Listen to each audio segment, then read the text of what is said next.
예수 그리스도로부터 은혜와 평강이 함께 하시기를 축원합니다.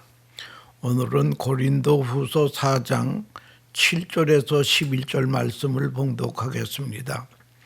우리가 이 보배를 질그릇에 가졌으니 이는 능력이 심히 큰 것이 하나님께 있고 우리에게 있지 아니함을 알게 하려 함이라.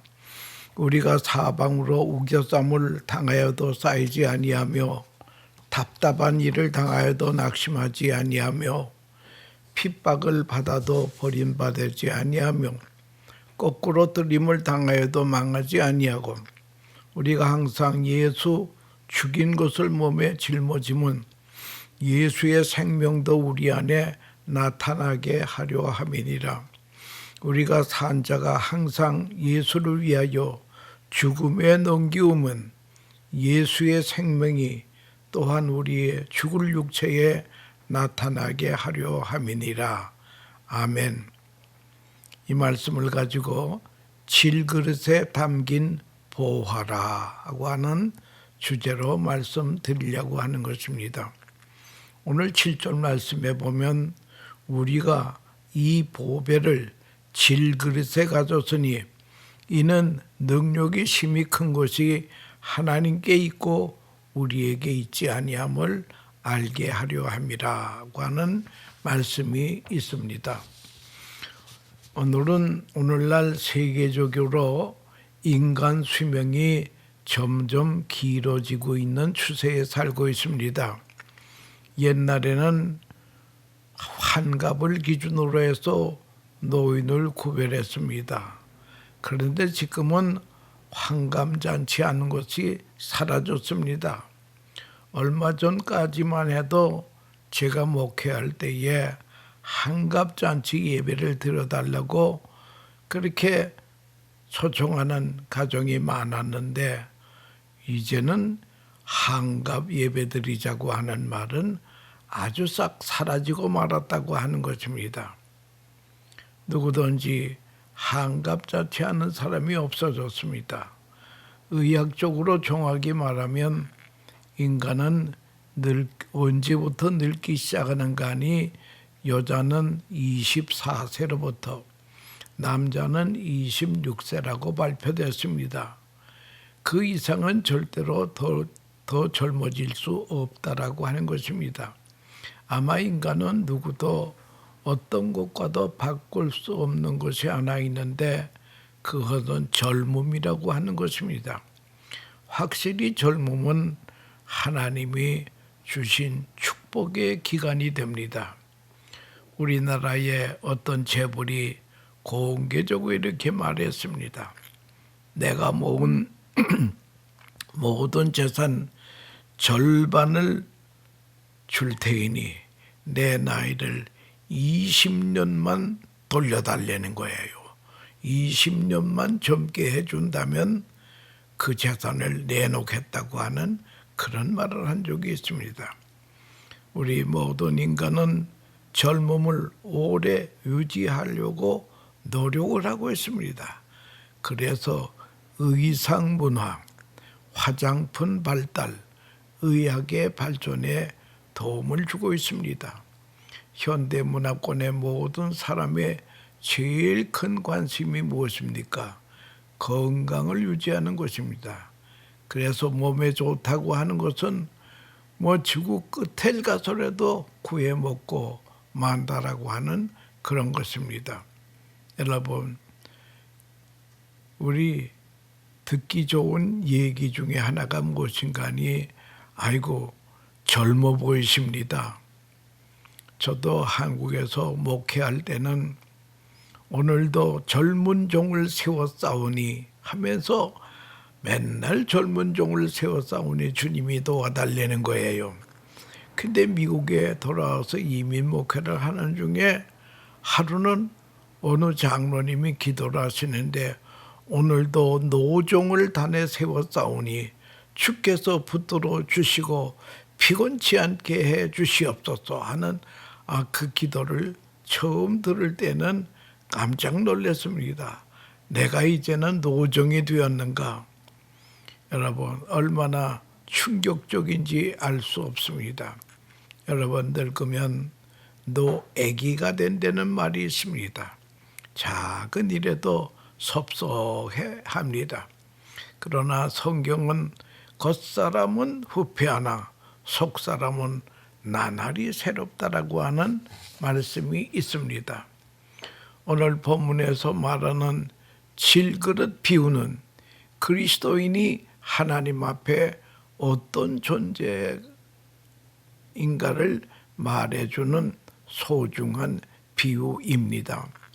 유명한 신학자, 개신교의 신학자이고 미국 신학자, 윤리학자올시다 라인홀드 니버라고 하는 신학자가 예수를 믿는다는 것이 무엇이냐, 이 문제를 놓고 말하기를 예수를 믿는다는 것에 대하여 여러 가지로 말할 수 있지만은 가장 정확한 것은 그리스도 안에서 자기 생명의 의미를 깨닫는 것이라고 하는 것입니다. 그리스도 안에서 나의 생의 의미를 깨닫는 것이 기독교인이라고 하는 것입니다. 예수를 믿는다고 하면서 자기의 인격을 격화시켜도 안 됩니다.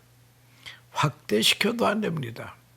항상 인생 무쌍을 읊조리면서 살아도 안 된다고 하는 것입니다. 예수 믿는 사람은 어떤 경우에도 낙심할 필요가 없습니다. 왜냐하면 나라서는 무능하고 필요 없는 존재 같지만 그리스도 안에 소중한 존재라고 하는 것입니다.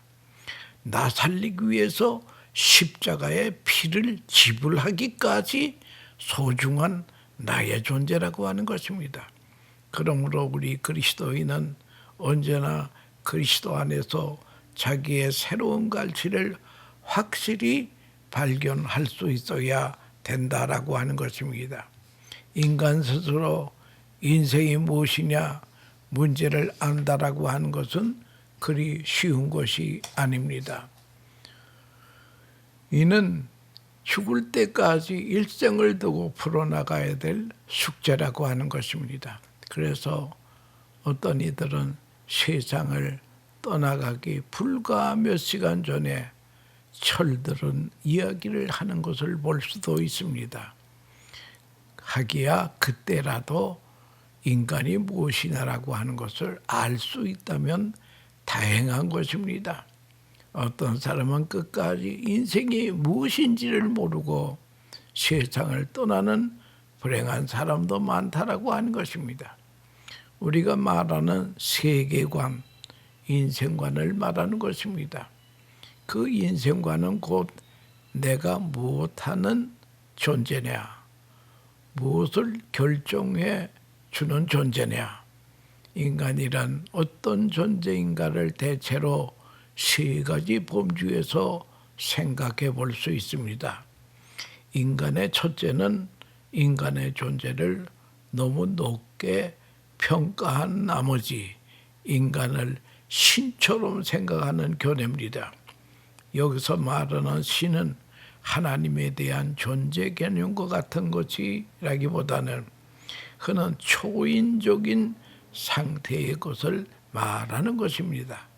그리하여 인간의 능력을 과대평가하여 초인간적인 만능 존재로 생각하는 그런 세계관은 잘못된 것입니다.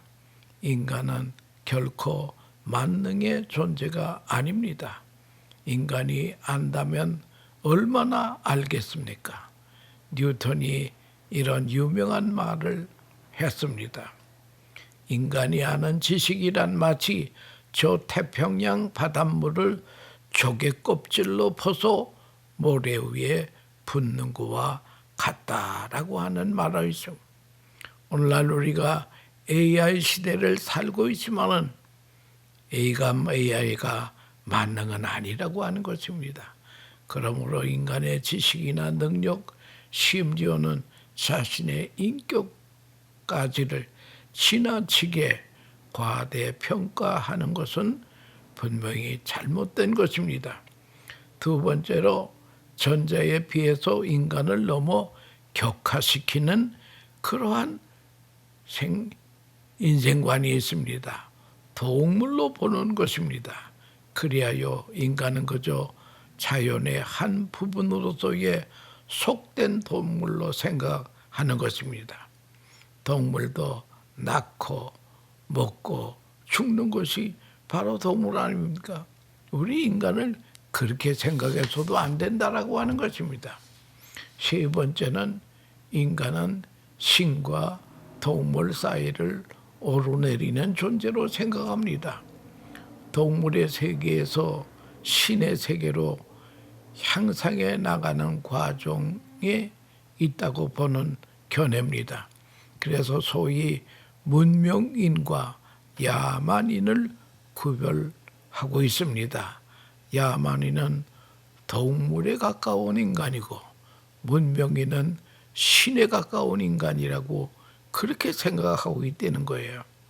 그리스도인의 사고 속에도 나는 보다 나은 존재고 믿지 않는 사람들은 세속적인 사람이라서 저만큼 밑에 있다고 이렇게 생각하는 것도 좋은 생각은 아니라고 하는 것입니다. 그렇다면 과연 인간이란 무엇이겠습니까? 이에 대하여 본문은 분명히 말씀하고 있습니다. 인간이 무엇이냐? 하나의 질그릇이라는 거예요. 흙덩이임을 말하고 있습니다.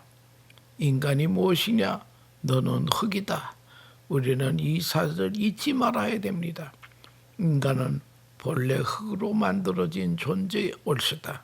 창세기에서 가르쳐 주는 대로 진리대로 인간은 흙에서 나서 흙에서 나는 것을 먹고 흙에서 살다가 흙으로 돌아가는 것이 자명한 사실이라는 거예요.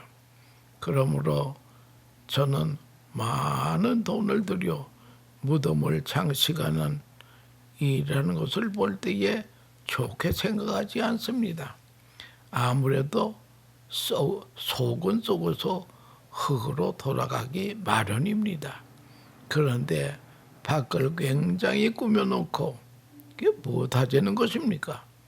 어떤 때 무덤을 이장하는 일이 있어서 이장 예배를 인도해 달라고 해서 가보면 가난한 사람의 무덤은 파보면 깨끗이 썩어서 몇 개의 뼈만 남고는 다 흙이 되었습니다.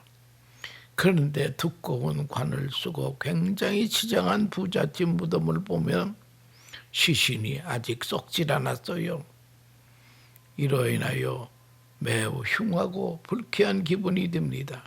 그러므로 관을 크게 하고 무덤을 별나게 꾸미는 것은 바람직한 일이 아니라고 생각합니다. 그저 시신은 빨리 썩어서 흙으로 돌아가는 것이 그게 좋다는 거예요. 아무리 잘 꾸며놓은들 1년, 2년, 10년, 100년, 200년 후에 누가 돌볼 것입니까? 돌아본들 또 못하겠습니까? 모두 다 흙이 되는 존재라고 하는 것을 알아야 될 것입니다. 하나님께서 흙으로 돌아가라 말씀하셨습니다. 흙으로 돌아가야 되는 것입니다. 이와 같이 인간은 흙입니다. 흙이 아니라며 우긴다고 하여도 아무런 소용이 없습니다. 우리는 분명히 흙입니다. 따라서 반드시 흙으로 돌아가야 된 과정을 인정해야 됩니다. 이 과정을 겸손히 깨끗하게 받아들여야 된다는 것입니다. 그래서 그러기 위해서는 죽는다는 문제에 대해서 미리 좀 생각하고 준비하는 지혜가 있어야 될 것입니다. 언제 떠나는지 모르는 인생이기 때문에 준비하고 있다가 때가 되면 좋은 마음으로 때가 돼서 갑니다 하고 떠날 것이지 어차피 가야 할 길을 그렇게 버둥거리며 떠나서는 안 된다라고 하는 것입니다. 우리는 질그릇입니다. 하나님께서 흙으로 사람을 만드신 다음에 그 이름을 아담이라고 하셨습니다. 아담이라고 하는 말에 매우 중요한 의미가 있습니다. 히브리어로 아담이라는 말은 남성 명사이다. 아담아 하면 이건 여성 명사가 됐습니다. 아담아라고 하는 말이 흙이라는 뜻입니다. 그리고 형용사로 표현된 것이 에돔인데 불구스레만 흑색을 말합니다.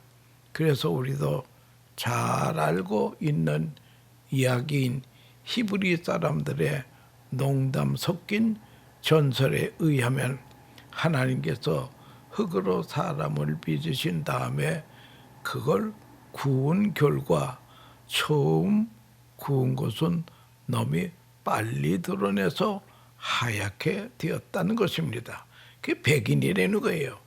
두 번째 것은 너무 시간을 지나치게 새까맣게 타게 구웠기 때문에 그것도 흑인이라는 거예요. 그리고 알맞게 너리끼리하게 잘 구워진 그것이 바로 황인종이라는 거예요. 히브리 사람들이 이 황인종이올시다. 이렇게 이스라엘 사람들은 자신을 우월감을 나타내기 위한 이런 우스운 이야기가 있었다고 하는 것입니다. 아무튼 에돔이라고 하는 말은 아담이라고 하는 말이 가르쳐 주듯이 흑색을 뜻하는 것입니다. 그래서 성서적으로 보면 흑색이 역시 본래의 색이라 할 수 있겠습니다. 그런데 왜 오늘 본문에서는 사람을 가리켜 금그릇이나 은그릇이 아닌 질그릇이라고 했습니까? 그것은 흙동이라는 뜻에서 생긴 것입니다.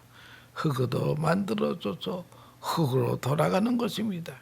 깨어지기 쉽고 상처나기 쉬운 것이 질그릇입니다. 베드로전서 3장 7절에 보면 여자를 가리켜서 약한 그릇으로 비유하고 있습니다. 그러니까 이는 질그릇 중에도 좀 더 약한 질그릇이라는 말입니다. 그만큼 몸도 정신도 약한 존재임을 말하는 것입니다. 이와 같이 질그릇이란 약하고 천한 존재를 가리키는 말이올시다. 그런데 이 천한 질그릇에 보배가 담겨 있다는 사실입니다. 질그릇은 그 자체가 원하는 것을 담는 것이 아닙니다. 어디까지나 주인이 원하는 것을 담게 되어 있습니다. 만약에 쌀을 담으면 쌀 항아리가 되고 쓰레기를 담으면 쓰레기 항아리가 되는 것입니다. 그러므로 질그릇의 가치는 질그릇 자체에 있는 것이 아닙니다. 그 속에 무엇이 담겨지느냐, 이 내용물이 중요하다는 거예요. 그런데 놀랍게도 그 내용물이 보화라고 하는 사실입니다. 그리고 보면 여기에 매우 역설적인 데가 있습니다. 왜냐하면 한편은 흙이라고 하는 반면에 한편은 보화라고 말하고 있기 때문입니다. 옛날 고대 사회에서는 오늘날과 같이 은행 제도가 없기 때문에 보화가 있는 경우 질그릇에 담아 땅속에 깊이 묻어둡니다. 그리고 피난길을 갔다가 돌아오지 못하면 그 금그릇 돌항아리는 임자 없는 그만 항아리가 되고 만다라고 하는 그런 것입니다. 여러분, 주인이 돌아오지 못하면 죽어 있다면 임자 없는 보화가 되기도 합니다. 누군가가 발견하는 날에는 그야말로 큰 횡재를 하는 것입니다. 그래서 예수님께서 하신 비유의 말씀 중에 밭에 감추인 보화의 비유가 있습니다. 바로 이 말씀은 그런 경우를 말하는 것입니다. 보화를 간직한다는 것은 옛날이나 오늘이라 문제가 많은 것입니다. 요즘도 보면은 보화를 가진 사람들의 들 곳이 마땅치 않아서 여간 신경을 쓰지 않습니다. 자칫 그것 때문에 생명까지 위협을 당할 수도 있기 때문입니다. 그래서 대부분 이 서양 사람들은 이 귀중품을 은행에다가 갖다 둡니다. 저도 은행에 가가지고 이렇게 웬 노인 할머니가 열쇠를 열고 들어가요. 저 여자는 어떻게 열쇠가 있나? 열쇠가 들어가더니 거기에 서랍이 있는데 막 옛날에 우리 한약방에 있는 서랍처럼 쫙 서랍이 있는데 그 서랍을 또 열쇠로 열고 거기에 있는 금은 보석을 한참 만져보고 들여다보고는 그냥 또 닫고 오는 거예요. 그런 걸 볼 때에 야, 이게 참 세상이 그런 것이구나.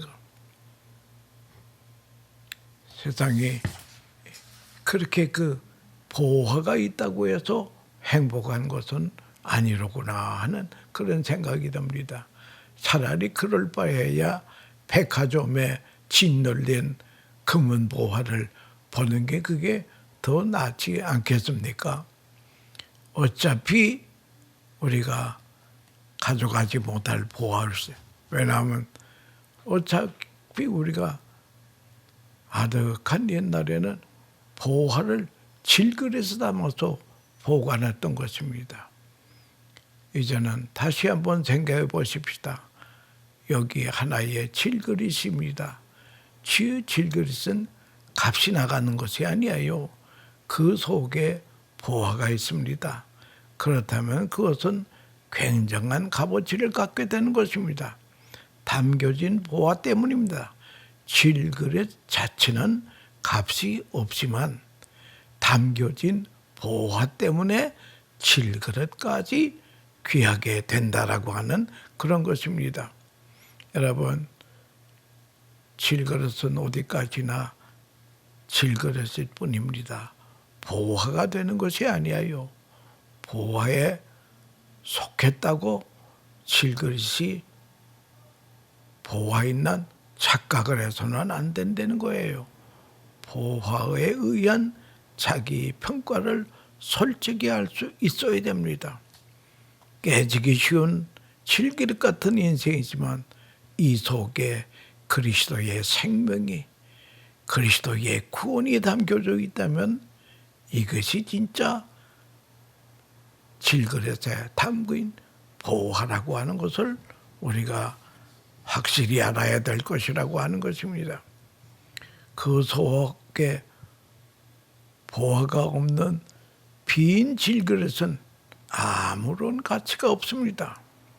그러면 보화란 무엇인가 할 때에 하나님의 형상을 의미합니다.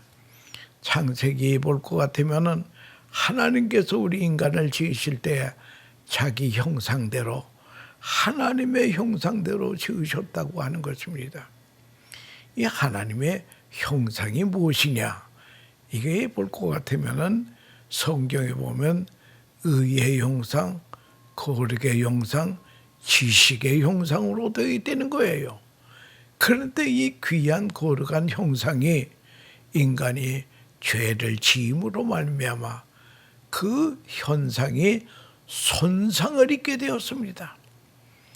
이 형상의 구실을 하지 못하게 되는 거예요. 그러나 우리가 예수님을 나의 구주로 믿는 순간 우리는 의롭다함을 얻게 됩니다. 죄인이 의인으로 다시 회복이 되는 순간 하나님의 형상도 회복이 된다고 하는 것을 그걸 우리가 알아야 될 것입니다. 인간의 영혼 속에 하나님의 형상이 있으므로 인간에게는 값이 있는 것입니다. 인간은 영혼이 있어서 살아있는 동안 예쁘기도 하고 아름답기도 합니다. 그러나 아무리 양귀비가 아름답다 하더라도 죽은 양귀비는 살아있는 추녀만 못하다고 하는 말이 있지 않습니까? 시들어 죽는 꽃이 살아있는 한 송이의 들꽃만 못하다고 하는 것을 알아야 합니다. 오직 생명만이 아름다울 수 있다라고 하는 것입니다. 여러분, 사람이 다 똑같이 생기고 같지만 생명이 있는 사람이 없고 생명이 없는 사람이 있습니다. 마치 닭이 알을 낳는데 어떤 날은 유종란을 낳을 수도 있고 무종란을 낳을 수도 있어요. 이 똑같이 생겼지만 무종란은 이 안에 생명이 없어요. 병아리가 되지 않습니다. 유종란만이 생명을 탄생할 수 있듯이 여러분, 우리는 똑같은 질그릇 같지만 우리 안엔 그리스도의 생명이 담겨 있기 때문에 우리는 질그릇에 담긴 보화가 됐기 때문에 굉장한 값이 우리에게 있다라고 하는 것을 그걸 우리가 알아야 된다라고 하는. 우리는 질그릇 때문에 보화가 되는 것이 아니라 보화 때문에 질그릇이 값이 나간다고 하는 사실을 우리가 인식해야 됩니다. 근데 사람의 눈에는 그 속에 든 보화는 잘 보이지 않고 질그릇만 보이는 경우가 많이 있습니다. 하지만 보화가 있는 것을 아는 사람은 알고 있습니다. 예를 들어 질그릇에 보화를 담아서 저만큼 방 한 구석에 두었다 할 때에 그 속에 보화가 담긴 것을 안 주인은 멀리서도 그 그릇을 볼 때마다 마음이 흐뭇합니다. 그러나 그 사실을 모르는 사람은 질그릇을 보면서 하필이면 저렇게 못생긴 질그릇을 방 한 구석에 갖다 놨느냐 의아해 할 수밖에 없다라고 하는 것입니다.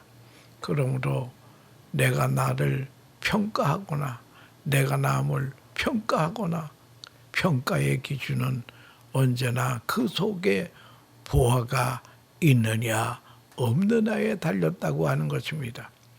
그렇기 때문에 예수님께서 18년 동안 귀신 들려서 모든 사람으로부터 버림받고 천대받는 여인을 보세요. 그를 고쳐주시면서 이 여인도 아브라함의 딸이라 놀라운 축복의 말씀을 하신 것이 누가복음 13장에 있습니다. 자그마한 채 18년 동안 미치광이로 살아다닌 여인이니까 세수나 제대로 했겠습니까? 옷을 제대로 입었겠습니까? 한번 상상을 해보세요. 실로 사람의 몰골이 아니었을 것입니다. 그러나 예수께서는 그 여인을 보시자마자 아브라함의 딸이라고 그 속에 소중한 보화를 보신 분이 예수님이라고 하는 것입니다. 예수님께서는 질그릇으로 그 여인을 보신 것이 아니라 하나님의 형상에 담아있는 여인으로 보았습니다. 그 속에 보화가 있으므로 질그릇도 소중해지는 것입니다. 비록 금이 가고 깨진 것이라 할지라도 그 속에 보화만 담겨져 있다면 그 질그릇은 값비싼 그릇이 되고 자랑할 만한 그릇이 될 수밖에 없다라고 하는 것입니다. 그러나 여기에서 조심하고 실존적으로 이해할 것은 그럼에도 질그릇은 질그릇뿐이요 보화는 보화라는 사실입니다. 우리는 보화로 인해 값이 나가는 질그릇이 되었다고 하는 것을 우리가 알아야 된다라고 하는 것입니다. 그런데 하필이면 왜 질그릇입니까? 오늘 본문은 말하기를 우리가 이 보배를 질그릇에 가졌으니 이는 능력의 힘이 큰 것이 하나님께 있고 우리에게 있지 아니함을 알게 하려 함이니라고 했습니다. 그릇이라면 금그릇도 좋고 은그릇도 좋은데 하필이면 질그리신 이유는 능력의 힘이 큰 것이 하나님께 있게 하기 위해서라는 것입니다. 여러분, 왜 병들고 시들고 약하고 비천합니까? 그것은 바로 능력의 힘이 큰 것이 하나님께 있게 하기 위해서입니다. 그러고 보면 어떤 의미에서 질그릇이기 때문에 여기에 하나님의 능력이 나타난다라고 하는 것입니다. 그리고 질그릇이기 때문에 질그릇의 가치는 인정하지 않고 보화만을 인정해야 된다는 것이 사도 바울이 여기서 말하는 역설적인 진리라고 하는 것입니다. 우리는 여전히 질그릇입니다. 나는 죄인이었습니다. 약한 존재이시며 넘어지기도 잘하고 깨기도 잘하는 존재입니다. 그러나 의롭다 함을 얻은 죄인이며 구속받은 하나님의 자녀의 소중성을 우리가 알아야 된다는 거예요. 그러므로 우리는 이러한 나의 나됨을 인정해야 됩니다.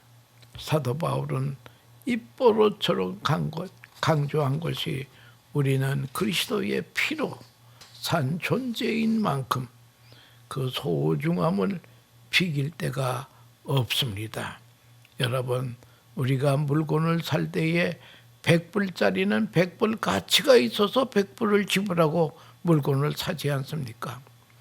예수 그리스도께서는 피를 지불하시고 우리를 죄와 사망과 저주에서 구원했다고 하는 것은 우리가 예수님의 피만큼 귀중한 존재였다라고 하는 것을 그걸 우리가 알아야 된다는 거예요. 사도 바울은 본문 8절에서 역설적인 이야기로 우리가 사방으로 우겨쌈을 당하여도 쌓이지 아니하며 답답한 일을 당하여도 쌓이지 아니하며 핍박을 받아도 버림받지 아니하며 꼬꾸라짐을 당하여도 망하지 아니함이라고 했습니다. 이 말을 질그릇이라고 하는 비유에 연결하여 그 의미상의 사실을 엮어 보이게 하는 것입니다. 천대를 받아도 부끄럽지 않고 깨어져도 아깝지 않으며 그 누가 멸시를 하더라도 조금도 낙심하지 않는다는 말입니다. 왜냐하면 속에 보화가 담겨 있기 때문입니다. 질그릇을 보고 시비를 하고 흉을 본들 무엇이 문제라는 것입니까? 눈뜬 사람 보고 장님이라고 해도 화를 내는 법이 없습니다. 그러나 장님을 보고 장님이라고 하면 화를 냅니다. 유식한 사람 보고 무식한 사람이라고 하면 까딱하지 않습니다. 그러나 정말 난 놓고 기억자를 모르는 무식한 사람에게 무식하다는 말을 했다가는 싸우자고 덤벼들게 된다라고 하는 것을 알아요. 예를 들어 은행에 몇백만 불 예금이 되어 있는 사람이 별칠 않은 50불짜리 싸구려 옷을 입고 다녀도 상관이 없습니다. 남들이 저런 것을 입고 다니다니 핀잔을 하도 나는 돈이 있네 신경 쓰지 않습니다. 그런데 돈 없는 사람이 빚을 내서 모처럼 해 입은 옷을 누가 비판하면 마음이 상하게 된다라고 하는 것을 알아요. 그러므로 언제나 시원치 않는 사람이 외적인 문제에 신경을 쓰는 것입니다. 여러분, 문제는 우리 속의 보화입니다. 나만이 아는 보화입니다. 옛날 아맹오사라고 하는 제도가 우리나라에 있었습니다. 아맹오사가 거짓골을 하고 지방을 순찰하지만 그가 담대한 것은 자기에게는 왕이 준 마패가 있기 때문에 그는 든든합니다. 암행어사 출두요 하면 모두 엎드러진다는 거예요. 이런 보화를 간직한 이상 교만하지 않는 자랑과 높은 긍지를 가지고 살아야 된다라고 하는 것입니다. 비록 질그릇이 갈못 구워지고 깨지고 금이 가고 땜질을 했다 하더라도 그 안에 보화만 담겨 있으면 되는 것입니다. 보화가 중요하다고 하는 것. 예수의 생명이 또 하나의 죽을 육체에 나타내려 함이라 했습니다. 예수의 귀한 생명이, 영생의 생명이, 그 소중한 생명이 우리 안에 있다라고 하는 걸 할 때에 우리는 자신만만하게 세상을 살 수밖에 없다라고 하는 것입니다. 그래서 고린도후서 5장 1절에 보면 만일 땅에 있는 우리의 장막집이 무너지면 하나님께서 지으신 집 곧 손으로 지은 것이 아니요 하늘에 있는 영원한 집이 우리에게 있는 줄 아나니 라고 말씀하고 있습니다. 여기서 말하고 있는 땅에 있는 우리의 장막집이 무너지면 이라는 것은 오늘 비유에 비추어 보면 질그릇이 깨지면 보화가 드러난다라고 하는 것입니다. 그러니까 어느 순간이 질그릇이 요단강가에서 깨질 때에 보화가 찬란하게 빛난다고 하는 것입니다. 고린도후서 4장 16절에 보면 이런 말이 있습니다. 그러므로 우리가 낙심하지 않으니 겉사람은 후패하나 우리의 속사람은 날로 새롭도다. 우리의 잠시 받는 환난에 경한 것이 지극히 크고 영원한 영광에 중한 것을 우리에게 이루게 함이니 우리의 돌아보는 것은 보이는 것이 아니요 보이지 않는 것이니 보이는 것은 잠깐이요 보이지 않는 것은 영원합니다. 그랬습니다. 여러분, 질그릇은 잠깐이요 보화는 영원하다라고 하는 것입니다. 우리는 인생이 무엇이냐? 우리 예수 믿는 사람은 질그릇에 담긴 보화와 같은 그런 위대한 존재라고 하는 이 신앙을 가지고 승리하는 성도들 다 되시기를 축원합니다. 감사합니다.